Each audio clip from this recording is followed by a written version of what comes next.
ठीक है, let's begin with exercise 10.2 question number 4। देखिए क्या लिखा हुआ है। Prove that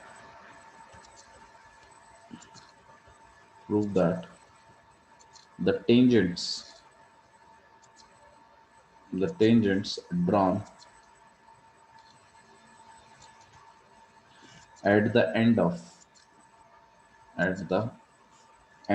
of a diameter of circle are parallel। क्या क्वेश्चन है?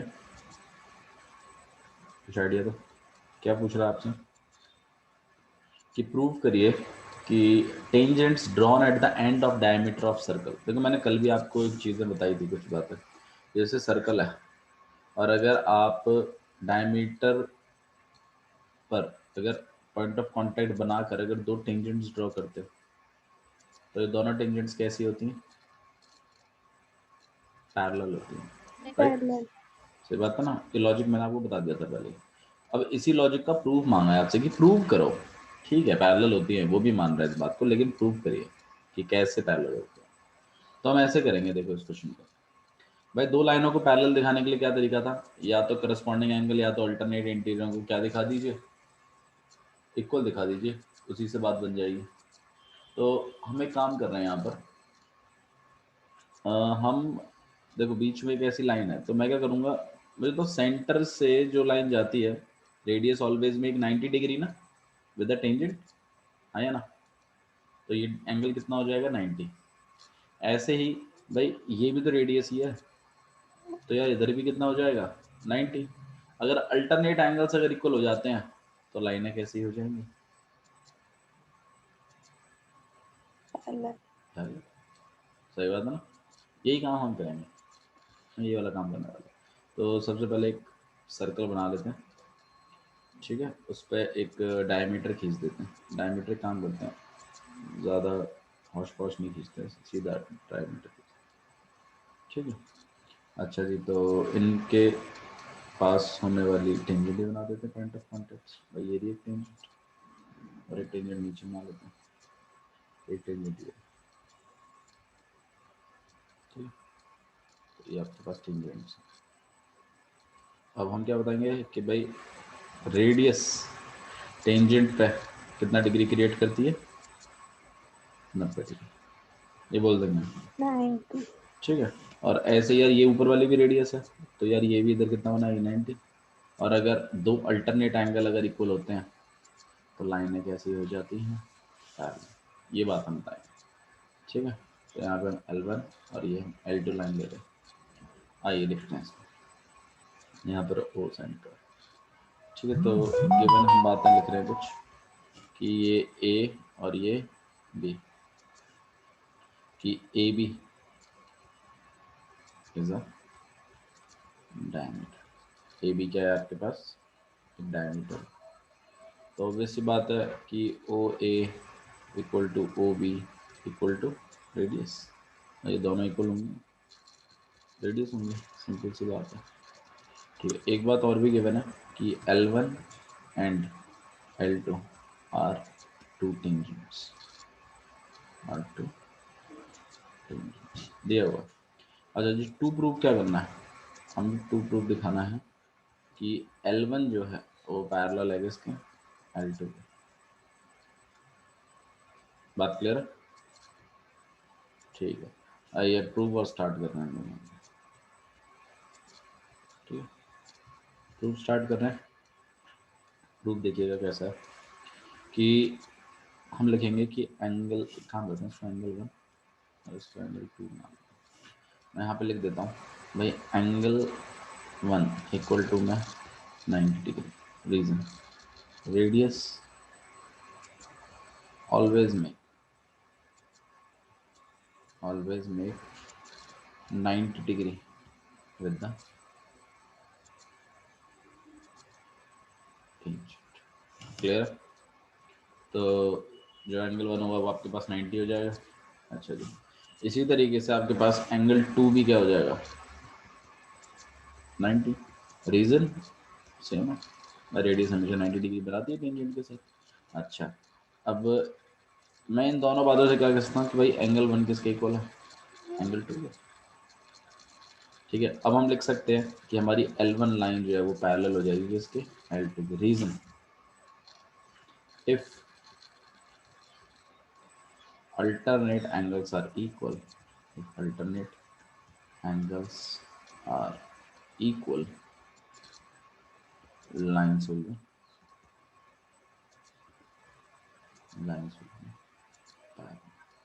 लाइंस कैसी हो जाएंगी, पैरेलल।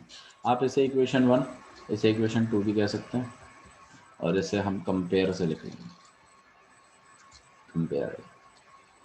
ठीक है, तो इस तरीके से आपने क्वेश्चन, सिंपल था ना मेरे ख्याल से, हल्का क्वेश्चन है काफी। ठीक है, अच्छा जी, क्वेश्चन नंबर 5 को एक काम करो, थोड़ी देर के लिए रोकिए, क्वेश्चन नंबर 5 को बाद में करेंगे, थोड़ा सा पहले अपना बेसिक और इम्प्रूव कर लेते हैं। क्वेश्चन नंबर 6 देखो क्या लिखा है। The length of the tangents from a point A at a distance 5 centimeter from the center of the circle is 4 centimeter। भाई कोई मुझे इसका मतलब बता दो क्या मिस्टर, इसमें 4 सेंटीमीटर क्या और 5 सेंटीमीटर क्या है, बस इतना बता दो खाली।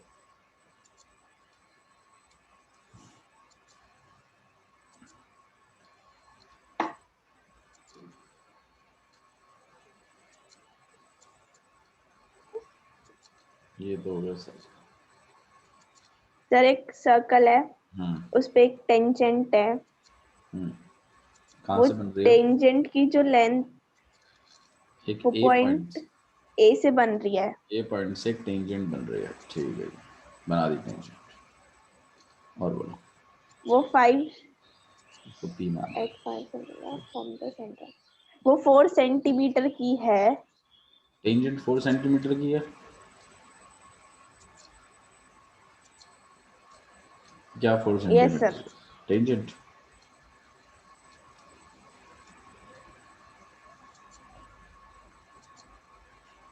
हाँ सर, टेंजेंट 4 सेंटीमीटर की है और उसकी सेंटर, सर्कल की सेंटर से उसका डिस्टेंस 5 सेंटीमीटर का है।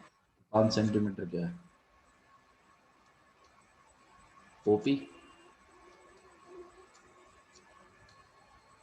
Yes sir. बोलो, ओ ए। देखो देखो इसमें यहाँ पे क्या ना, length of tangent from a point A, बोला कि एक लेंथ ऑफ टेंजेंट जो है जो कि ए पॉइंट से है, जो कि खुद 5 सेंटीमीटर की दूरी से है सेंटर पे।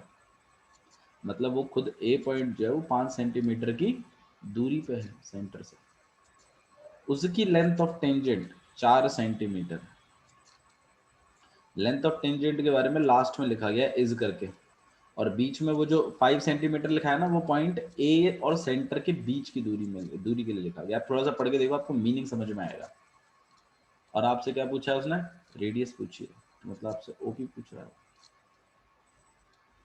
भाई सिंपल है ना क्वेश्चन है, समझ में आ रहा है ना कैसे करेंगे। तो यहाँ पे गिवन हम लोग लिख लेते हैं। गिवन क्या है हमारे पास, ओ ए 5 सेंटीमीटर है, ए पी 4 सेंटीमीटर। ठीक है, यही दो बातें पता है आपको। फाइंड क्या करना है, फाइंड करना है ओपी, सॉल्यूशन स्टार्ट करना है। तो इन ट्राइंगल ओ पी, आप लिख सकते हो एंगल पी इक्वल टू में कितना, 90। रीजन भी लिख दोगे आप, थ्योरम 10.1 वाली है, radius makes 90 degree with the tangent, with the tangent at point of contact with tangent degree तो काफ़ी है इतना। अच्छा जी, ये 90 हो गया तो हम अपना पीजीटी लगा सकते हैं कि ओ ए का स्क्वायर इक्वल टू में ओ पी का स्क्वायर प्लस में ए पी का स्क्वायर। ओ ए का स्क्वायर मतलब 5 का स्क्वायर, ओ पी का स्क्वायर मतलब निकालेंगे, ए पी का स्क्वायर मतलब 4 सेंटीमीटर, 5 का स्क्वायर हो गया 25, यहाँ पर ओ पी का स्क्वायर यहाँ पे 16। तो यहाँ पे हम ओ पी के स्क्वायर को हम अकेला कर रहे हैं, यहाँ 25 माइनस 16, 25 माइनस 16 करेंगे कितना आ जाएगा 9, और यहाँ पर ओ पी का स्क्वायर, ओ पी को अकेला कर दिया अंडर रूट 9 की वैल्यू कितनी होती है? तो ओपी की वैल्यू कितनी आ गई आपके पास? 3 सेंटीमीटर। ओपी निकल आया आपके पास 3 सेंटीमीटर। किसी को डाउट है तो बताइए। रेडियस निकल आई ना आपके पास, तो रेडियस इतनी है आपके पास। क्लियर? निष्ठा क्लियर है? Okay, yes sir. Let's move to the next question. Question number 6। 6 तो हो गया, 7 देखिए। 7th क्वेश्चन देखो क्या लिखा हुआ है। 2 कॉन्सेंट्रिक सर्कल है, एक की रेडियाई 5 है, एक की रेडियाई 3 है। कॉन्सेंट्रिक सर्कल्स क्या होते हैं? सर्कल के सेम सेंटर शेयर करने वाले सर्कल्स क्या कहलाते हैं? Concentric circles. भाई ध्यान रखना, एक सर्कल है, उसके अंदर एक सर्कल है, इसका सेंटर लगे, इसका सेंटर लगे, ये कॉन्सेंट्रिक सर्कल्स नहीं है। मैं पहले बता रहा हूँ, कॉन्सेंट्रिक सर्कल मतलब था जिनका सर्कल सेम होता है। बहुत बच्चों को देखा है मैंने, कंपास जब मिल जाता है तो ऐसे बनाते हैं, एक सेंटर रखते हैं, खींच दिया, फिर उसी सेंटर पर रख के एक और खींच दिया, फिर उसी सेंटर पर रख के एक और खींच दिया, फिर उसी पर रख के एक और खींच दिया। हाँ, तो बिल्कुल यही सर्कल्स कहलाते हैं, कॉन्सेंट्रिक सर्कल्स, सेम सेंटर वाले। ठीक है, अच्छा जी। अब देखिए क्वेश्चन क्या बोला है। बोला 2 कॉन्सेंट्रिक सर्कल्स हैं, एक की रेडियाई 5 है, एक की रेडियाई 3 है। तो भाई ऑब्वियस सी बात है, एक थोड़ा सा बड़ा होगा और एक थोड़ा सा छोटा होगा, 3 सेंटीमीटर। हाँ, लेकिन दोनों की रेडियस, दोनों का सेंटर कैसा होगा? सेम होगा, बाहर वाले का भी और अंदर वाले का भी। ठीक है, आ रहा समझ में? ठीक है ना? ओके, नेक्स्ट देखिए क्या बोला। The length of the chord of the larger circle which touches the smaller circle. बोला है एक लार्जर सर्कल की एक कॉर्ड स्मॉलर सर्कल को टच करती हुई जाती है। एक कॉर्ड है लार्जर सर्कल की, वो स्मॉलर सर्कल को टच करती हुई जा रही है, मतलब वो स्मॉलर सर्कल के लिए टेंजेंट का काम कर रही है वो कॉर्ड। अब आपसे ये बोला है कि find the length of the chord. इस कॉर्ड की आप मुझे क्या बताइए? लेंथ बताइए। ठीक है, तो आपको मुझे ये पूरा बताना है। अच्छा आप लोगों ने ना क्लास 9th में एक आपने थ्योरम पढ़ी थी कि भाई अगर आपके पास सर्कल में कोई कॉर्ड होती है और अगर सेंटर से उस कॉर्ड पे परपेंडिकुलर बनाया जाता है, परपेंडिकुलर बनाते हैं, तो वो बाइसेक्टर का काम भी करती है। याद आई कुछ थ्योरम?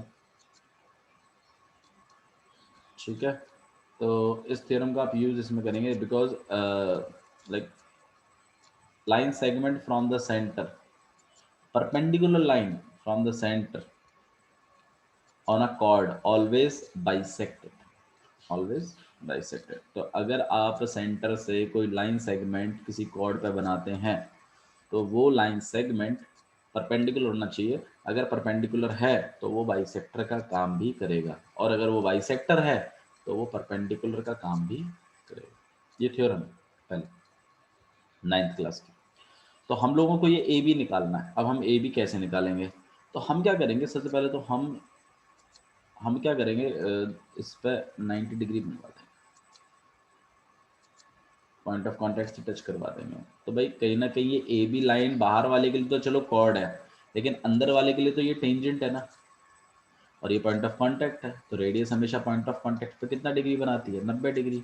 अगर ये 90 डिग्री बना रही है तो भैया ये वाली साइड इस वाली साइड के इक्वल भी है, according to the theorem. Theorem कहती है ना हमारी इस बात। अच्छा जी, तो हमें क्या करना है, हम एक काम करते हैं, रेडियस हमें पता है इसकी कितनी है? 3। अच्छा, मैं अगर इससे इसको कनेक्ट कर दूं, यार ये भी मुझे पता है ना 5 है भाई, इसकी रेडियस तो 5 थी, इसकी रेडियस 3 थी, तो मैं क्या ए सी नहीं निकाल सकता पीजीटी से? और जैसे ही ए सी निकलेगा दुगना कर देना उसको, ए बी भी निकल जाएगा। लॉजिक समझ में आया? ठीक है, तो इस लॉजिक को हम लोग यूज़ करेंगे इसमें। ठीक है, आइए चलिए कंटिन्यू करते हैं। सबसे पहले गिवन गिवन क्या क्या है हमें? गिवन है हमें ओ ए 5 सेंटीमीटर, ओ सी 3 सेंटीमीटर, बस, इससे ज़्यादा और कुछ गिवन नहीं है। हमें फाइंड क्या करना है, फाइंड हमें करना है ए बी। तो हम सबसे पहले क्या करेंगे, हम इस बात को कहेंगे। तो आइए सॉल्यूशन स्टार्ट कर रहे हैं। आप लिखोगे angle O C A equal to में 90 डिग्री। रीज़न आप क्या दोगे, radius make 90 degree with the tangent at point of contact पर रेडियस हमेशा 90 डिग्री क्रिएट करती है। तो भाई यहाँ 90 डिग्री क्रिएट कर रही है। अच्छा जी, अगर ये 90 डिग्री क्रिएट कर रही है तो आप लिख भी दोगे इस बात को कि ए सी इक्वल टू में बी सी। रीज़न आप लिख देना, line segment perpendicular line from radius from centre, perpendicular line from center on a chord bisected वो बाइसेक्टर का काम भी करती है। ठीक है, तो ए सी इक्वल टू में बी सी भी हो जाएगा आपके पास। चलो ठीक है, अगर ए सी इक्वल टू में बी सी हो गया और ये वाला एंगल अगर 90 डिग्री है आपके पास, तो देखिए अब फिर आप अपने इसमें पीजीटी जाके लगा सकते हैं कि इन ट्राइंगल, अब हम ट्राइंगल की बात कर लेते हैं। In triangle O A C, angle O C ए तो है आपके पास 90। आप अपना पीजीटी लगा सकते हो कि ओ ए का स्क्वायर, यहाँ सॉल्व कर लेता हूँ इसको। ठीक है, इन ट्राइंगल ओ ए सी, आप लिख सकते हो कि ओ ए का स्क्वायर इक्वल टू ओ सी का स्क्वायर एंड प्लस ए सी का।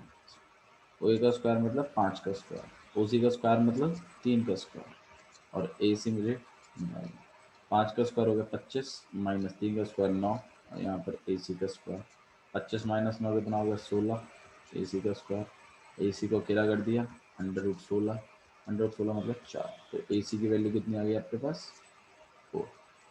ठीक है, अच्छा जी, ए सी जैसे निकला है 4, अब हम ए बी भी निकाल सकते हैं, क्योंकि ए बी कितना है ट्वाइस ऑफ ए सी का है, तो दैट इज 8 सेंटी, ताकि बस ए बी निकल 8 सेंटी। ठीक है, समझ में आया। चलिए नेक्स्ट क्वेश्चन देखें। क्वेश्चन नंबर 8 देखिए क्या लिखा हुआ। अच्छा क्वेश्चन है, थोड़ा सा मतलब एक टाइप का क्वेश्चन है, ये टाइप सीख जाइए, इसी पे बेस्ड एक क्वेश्चन और भी है इस एक्सरसाइज में। ठीक है, तो मैं चाहता हूँ आप ये टाइप सीख लो इस क्वेश्चन को कैसे करते हैं। क्वेश्चन नंबर 8 लिखा है कि क्वाड्रिलेटरल आपके पास A B C D, diagram भी बनाया हुआ है, डायग्राम बना लेते हैं पहले ऐसे ऐसे।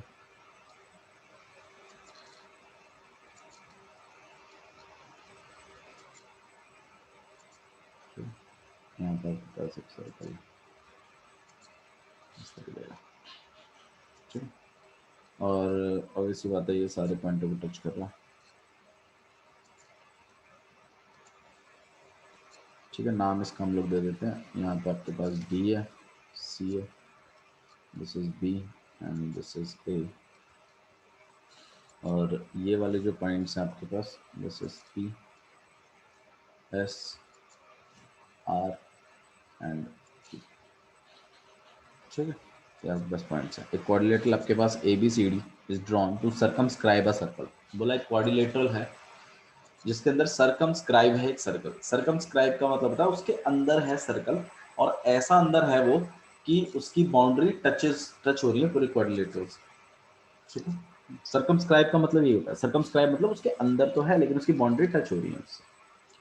अच्छा जी, तो एक क्वाड्रिलेटरल ने एक सर्कमस्क्राइब किया हुआ एक सर्कल को प्रूव करिए इस बात को। तो हमें सबसे पहले तो हम गिवन लिख लेते हैं। गिवन ये कि ABCD क्वाड्रिलेटरल है, ABCD is quadrilateral,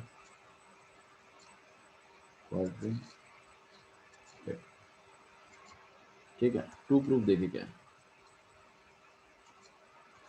to proof है हमारा कि आपको AB प्लस में CD equal to A D और प्लस में बी सी दिखाना है। ठीक है, ठीक है, तो हमें A B plus C D equal to A D plus में बी सी लेके आना है। तो आइए देखते हैं इसको कैसे करेंगे। अब मुझे बात बताओ भाई निष्ठा, ये वाली टेंजेंट और ये वाली टेंजेंट बराबर लेंथ की है, ऐसा मैं कह रहा हूँ, ये बात सही है कि गलत है?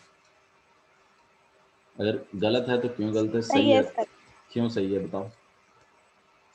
क्योंकि सर ये जो हमारी दो टेंजेंट्स अगर एक्सटर्नल पॉइंट से बनाई जाती हैं तो वो उनकी लेंथ इक्वल होती है। बिल्कुल सही बात है। जो हमारी सेकंड वाली थ्योरम थी वो हमने पढ़ी थी कि किसी सर्कल पे अगर आप किसी बाहर के पॉइंट से दो टेंजेंट बनाते हैं तो इन दोनों की लेंथ कैसी होती है, इक्वल होती है। तो आप गौर करिए यहाँ पर डी एक पॉइंट है एक्सटर्नल और वो इस वाले सर्कल पर दो टेंजेंट बना रहा है। तो भाई कहीं ना कहीं D R point of contact तक ही देखते हैं टेंजेंट की length, D R equal to में डी एस होगा कि नहीं होगा, बिल्कुल होगा। और इसी तरीके से भाई सी भी एक एक्सटर्नल पॉइंट है तो आर सी इक्वल होगा सी क्यू के।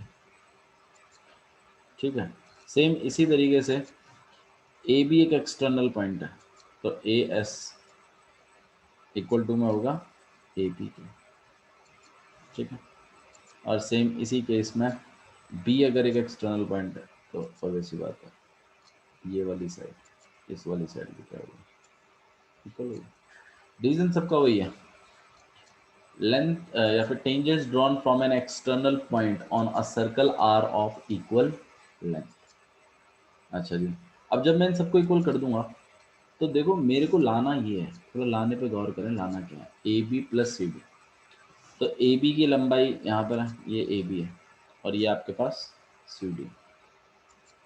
अच्छा जी, बाकी जो दूसरा वाला पार्ट है वो आपके पास क्या है, ए डी है, तो वो वाला पार्ट यहाँ है और बी सी वाला पार्ट यहाँ पर।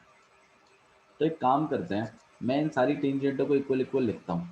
ठीक है, लेकिन जो टेंजेंट जैसे A P B P R D R C, इन सारी टेंजेंटों को लेफ्ट में लिखूंगा।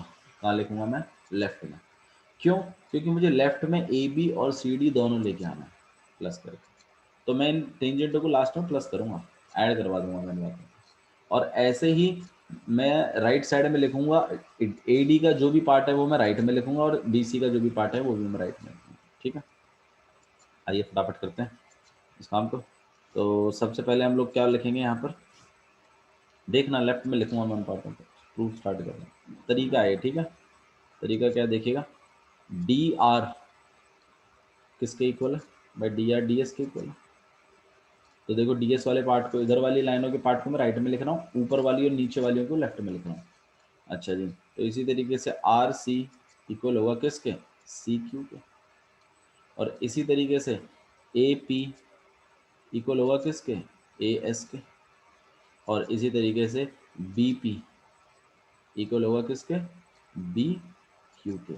और इन सब का रीजन एक ही है और इन सबको आप अलग अलग इक्वेशन बनाइए, इक्वेशन 1, इक्वेशन 2, इक्वेशन 3, इक्वेशन 4। और रीजन क्या है इनका, क्यों है ये इक्वल, क्योंकि tangents drawn from external point from external point are equal in length, are equal in length। भाई उनकी tangents drawn from an external point लिखना है, external point are of equal, are equal in length, of हटा दो चलो, of are equal in, are equal in length. ठीक है, अच्छा जी, अब मैं क्या करूँगा, ऐड करूँगा, add first second third and fourth. Add कर रहे हैं, देखिए क्या लिखेंगे, D R plus R C plus A P plus B P equal to D S plus C Q plus A S and plus B P. अच्छा जी, अब देखिए यहाँ पर आप खुद सोचिएगा थोड़ा सा, डी आर और आर सी को अगर मैं प्लस करता हूँ तो डी सी बनता है कि नहीं बनता, या सी डी बनता है कि नहीं बनता, तो इन दोनों को प्लस करके मैं क्या बना दूंगा, सी डी। और A P plus B P को प्लस करूँगा तो ए भी बनेगा, तो इसकी जगह मैं बना दूँगा ए। अच्छा जी इधर देखिए डी एस और सी क्यू, अच्छा डी एस सी क्यू तो नहीं, लेकिन हाँ डी एस और ए एस को प्लस करके, तो ये डी एस और ये ए एस यूज़ कर रहा हूँ मैं, और इसकी जगह मैं लिख रहा हूँ ए डी, और सी क्यू और बी क्यू की जगह मैं क्या लिख दूंगा बी सी। मेरा काम हो गया भाई, यही बात तो प्रूव करवानी थी। समझ में आया किस तरीके से किया, कितना सिंपल तरीके से किया हमने इस काम को, ठीक है। तो इसी तरीके से आपने काम करवाना, और थोड़ा सा अच्छे से लिख सकते हो आप, A B plus C D, A B plus C D equal to में आप लिख सकते हो ए डी प्लस ना बी सी, ठीक है। तो आप लोगों का काम यही है कि आपने यहाँ तक करके रखना है क्वेश्चनों को, ठीक है, और मुझे अपने होमवर्क सेंड करना है, ठीक है। आज के लिए इतना ही बहुत है, that's all for today, thank you.